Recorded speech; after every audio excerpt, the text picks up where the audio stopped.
Jumpa lagi bersama saya di DGS Official. Pada kesempatan ini, kita akan membahas tentang sejarah singkat tentang Katolik Ukraina dari tradisi Bizantin. Nah, setelah kenaikan Yesus ke surga, Injil diwartakan sampai ke tanah Slavik, dan pada abad ke-9, dua orang kakak beradik yaitu Santo Cyrilius dan Santo Methodius mengabarkan Injil di tanah Slavik atau suku dari bangsa Ukraina. Nah, mereka diutus dari Bizantium dan yang kemudian disebut Konstantinopel atau saat ini disebut Istanbul, dan kedua kakak beradik ini adalah biarawan. Nah, satu hal yang sangat penting yang diwariskan oleh mereka adalah inkulturasi. Kedua santo ini membuang budaya asal mereka yaitu Yunani dan menginjili dengan bahasa yang dipakai oleh kaum Slavik. Mereka menerjemahkan Injil dan merayakan liturgi ke dalam budaya Slavik. Inkulturasi ini sempat dituduh sebagai ajaran sesat oleh sekelompok orang, tetapi kemudian Paus Yohanes Paulus ke-8 memberikan restunya. Di kemudian hari, oleh sebab misi pekabaran Injil mereka diundang ke Roma oleh Paus Nikolas I. Di saat inilah Santo Methodius menerima tahbisan imamatnya dari Paus sendiri. Inilah asal muasal bangsa Slavik mengenal Injil. Pada akhir abad ke-9, Santo Methodius wafat setelah didahului oleh kematian saudaranya, yaitu Santo Cyrillus. Nah, kebangkitan iman Kristen di Ukraina juga mempunyai perkembangannya. Kekristenan di timur terus berakar kuat di Ukraina dan memuncak ketika Vladimir, Pangeran Kiev, memeluk iman Kristen dan dibaptis. Segera setelah itu banyak misionaris dari Kekaisaran Bizantium tiba di Slavik. Para misionaris ini diutus oleh Patriark Konstantinopel untuk tujuan pekabaran Injil. Nah, pada abad ke-11 terjadi skisma besar, yaitu sebuah tragedi yang memisahkan gereja timur dan barat, dan skisma ini dipicu oleh alasan politik dan juga religius. Pada saat itu Kekaisaran Romawi terbagi menjadi dua kubu. Kubu barat adalah orang-orang yang berbahasa Latin, sedangkan kubu timur adalah orang-orang yang berbahasa Yunani.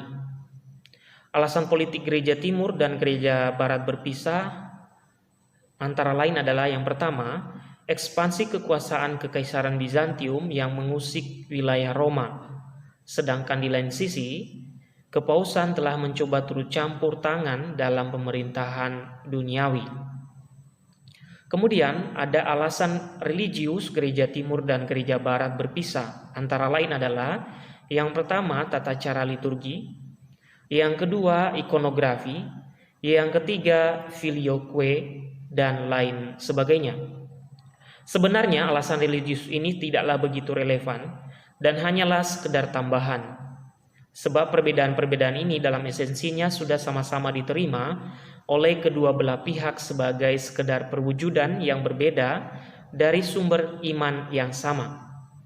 Kemudian hari, alasan-alasan inilah yang menjadi perbedaan antara Katolik Roma dan Katolik Timur.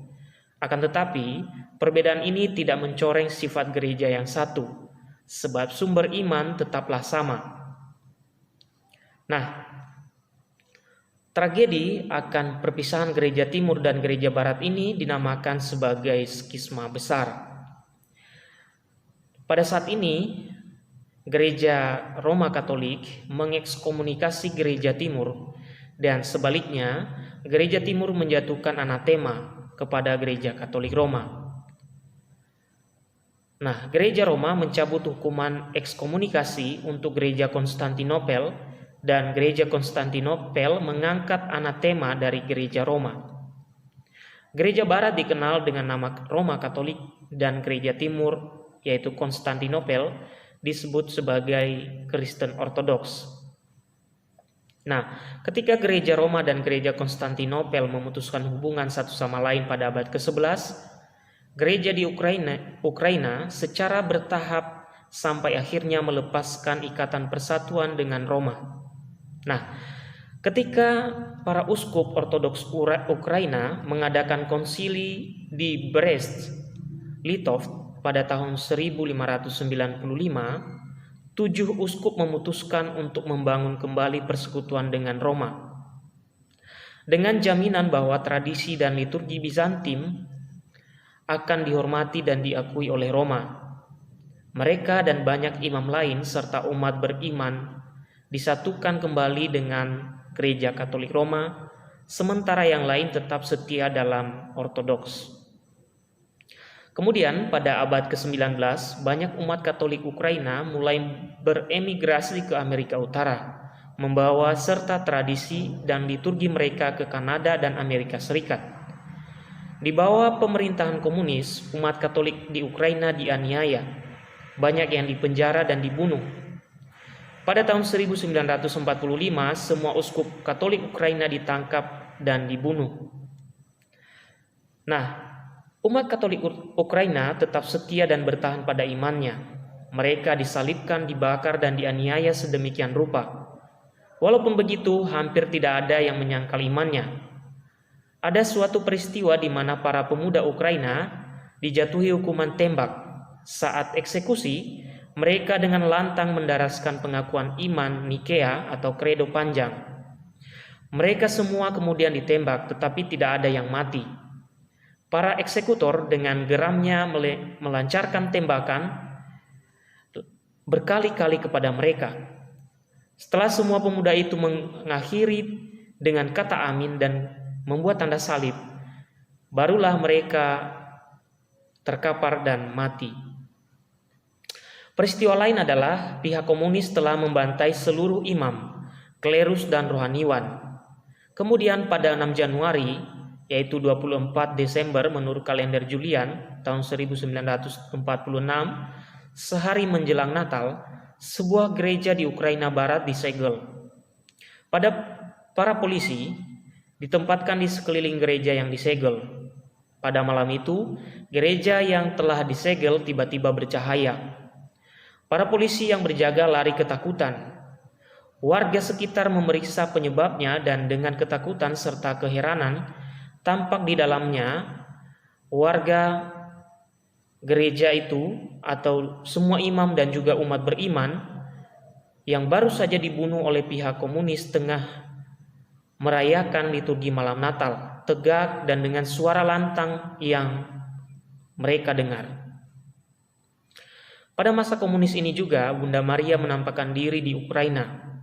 Penampakan Bunda Maria ini disaksikan oleh seluruh orang yang ada di sana, baik yang beragama Katolik maupun Ortodoks, bahkan para komunis.